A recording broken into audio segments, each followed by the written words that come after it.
રાજ્યમાં ખાનગી શાળાઓને બદલે ધીમે ધીમે હવે સરકારી શાળાઓમાં બાળકોને ભણાવવાના વધતા ક્રેઝ વચ્ચે માળખાગત સુવિધામાં વધારો થયો તે મુખ્ય કારણ સામે આવી રહ્યું છે। આધુનિકરણ થયું છે, જેને કારણે લોકોનો સરકારી શાળા તરફનો અભિગમ બદલાઈ રહ્યો છે। જે સંદર્ભે આજે વાત કરવી છે વડોદરા શહેરમાં આવેલી સરકારી શાળાઓની, જેના પર વાલીઓનો વિશ્વાસ છે। પાછલા 5 વર્ષમાં મધ્યમ વર્ગના વાલીઓનો સરકારી શાળાઓ પરનો વિશ્વાસ વધતા દર વર્ષે વિદ્યાર્થીઓની સંખ્યા સતત વધી રહી છે। બીજી તરફ પ્રવેશોત્સવ પૂર્વે જ વારસિયાની કવિ દુલા કાગ સરકારી શાળામાં વિદ્યાર્થીઓના ધસારાથી એડમિશન ફૂલના બોર્ડ મૂકવા પડ્યા। આ ઉપરાંત કુલ 25 શાળાઓમાં એડમિશન ફૂલ થઈ ગયા હોવાની વિગતો સામે આવી છે। જોકે વાલીઓ હવે ગૌરવ માની રહ્યા છે કે તેમના બાળકો સરકારી શાળાઓમાં અભ્યાસ કરી રહ્યા છે।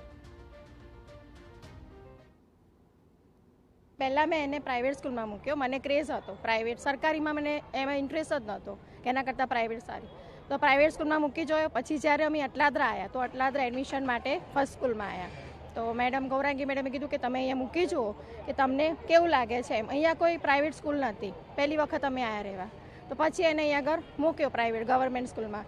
અને મને પ્રાઇવેટ સ્કૂલ કરતાં અહીંયા ટીચરોનું એટલું બધું નોલેજ અને લેસન તો બિલકુલ ના આપે, છોકરાઓ નોલેજ વધી ગયું એમ। અમને પ્રાઇવેટ સ્કૂલો પર એટલો ભરોસો હતો, અમને સરકારી પર કોઈ ભરોસો જ નહોતો કે સરકારીમાં આટલા બધા પ્રોગ્રામ થઈ શકશે, સરકારીમાં આટલું નોલેજ મળશે, સરકારીમાં આટલા બાલ મેળાઓ થશે, એવું અમને કોઈ નોલેજ નહોતું। આ 4 વર્ષ ફોગટમાં કર્યા, પ્રાઇવેટમાં બનાવી, અમારી ફી વેસ્ટ કરી, છોકરાઓનો ટાઈમ વેસ્ટ પણ થયો। અમને તે આવા કોઈ ફંક્શન પણ અટેન્ડ નહોતા કર્યા અમારા છોકરાએ, જે આ સ્કૂલમાં આવીને મારા છોકરાઓ બન્યા છે। એમાં જ્યારે પહેલેના લોકોને આમ શરમ લાગતી હતી કે મારો છોકરો સરકારીમાં બને છે, પણ મને ગર્વ છે કે મારા બંને છોકરા આ સ્કૂલમાં બન્યા છે।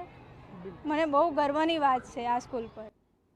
વાલીઓની સાથોસાથ બાળકો પણ આ શાળાઓમાં અભ્યાસ કરવા માટે ખૂબ ઉત્સાહિત છે। બાળકો પોતે કહી રહ્યા છે કે આ શાળા જોયા પછી લાગ્યું જ નથી કે એ સરકારી છે, આ ખાનગી શાળા કરતાં પણ ટક્કર મારે એવી છે। અમને ભણાવવામાં તો આવતું હતું, પણ અમને સંસ્કાર, નોલેજ એ બધું ઓછું મળતું હતું અને ફંક્શનોમાં પાર્ટિસિપેટ કરવું અને એ પણ બધું ઓછું હતું। પણ જ્યારે અહીંયા આ સ્કૂલમાં આવ્યા ત્યારે સંસ્કાર, એજ્યુકેશન અને ભણતર બધું એક સાથે મળે છે, બેસ્ટ બિલ્ડિંગ પણ મળે છે। સરકારી સ્કૂલ સરકારી જેવી લાગતી નથી, મને તો પ્રાઇવેટ સ્કૂલ લાગે છે। ઉલટી પ્રાઇવેટ કરતાં પણ પ્રાઇવેટને ટક્કર આપે એના જેવી સ્કૂલ છે આ। મિત્રો તો મારા અહીંયા જેવા મળ્યા છે, મને અપેક્ષા નથી કે મને આવા સારા મિત્રો મળશે જે મને કોમ્પિટિશનમાં મને પાછા પાડી દે એવા મિત્રો મળ્યા છે મને।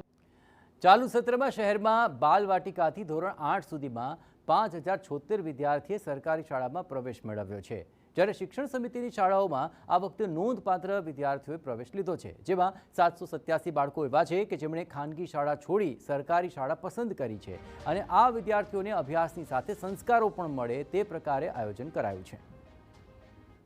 શાળાઓમાં એડમિશન ફૂલની વાતો જે આવી રહી છે, પણ એનો અર્થ એ નથી કે એડમિશન વાળીને મળતું નથી। એડમિશન ચોક્કસ આપીએ છીએ। ત્યાંનું જે તે સ્કૂલની ક્લાસરૂમ ઇન્ટેકની જે વ્યવસ્થાઓ છે એને લઈને આવી વાત સામે આવે છે, પણ કોઈ પણ બાળક વંચિત ન રહી જાય એડમિશનથી, એનું પણ અમે ખાસ ધ્યાન રાખીએ છીએ। અમારી પાસે જે અમારી શાળામાં આવે છે એને લર્નિંગ એક્સપિરિયન્સ કઈ રીતે સારા મળે અને NEP 2020ને એકોર્ડિંગ એને એલાઇનઅપ થઈને અમે કઈ રીતે ક્લાસરૂમ ટીચિંગમાં વધુને વધુ ક્વોલિટી આપી શકીએ। સમિતિના શિક્ષકો, આચાર્યશ્રીઓ સતત